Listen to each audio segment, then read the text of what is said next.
माखन फूल भजा बनावार लगी पहला अरारोट पाउडर हेतरे हल्दी बेसन चाउल गुण गरम मसला जीरा धनिया पाउडर टिके गोल तापरे आमर चिली पाउडर हेटाके मिसेदेली है मिसाला लुण भी टिके स्वाद अनुसार देली दे सारा पर पानी मिसेदेली पानी मिसे सारापर आमर लेसुन आ कंचा मिर्च कुटिकिना पकईदेली से कटी टिके मिसेदेली आमर सम्बलपुरिया मानकर कड्डी तो फेवरेट है वर्षा दिन से तो बहुत मिलसी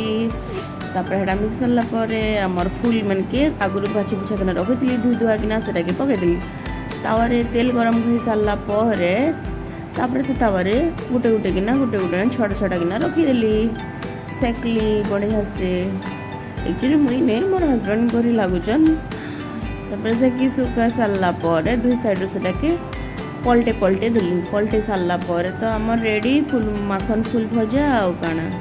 बहुत बढ़िया होता बहुत टेस्टी लगुला कार पसंद माखन फूल भजा सब सीजन तो नहीं मिले एंता टाइम ही मिलती तापर गरम गरम आम भात साए खाईदेनु बाय बाय थैंक यू।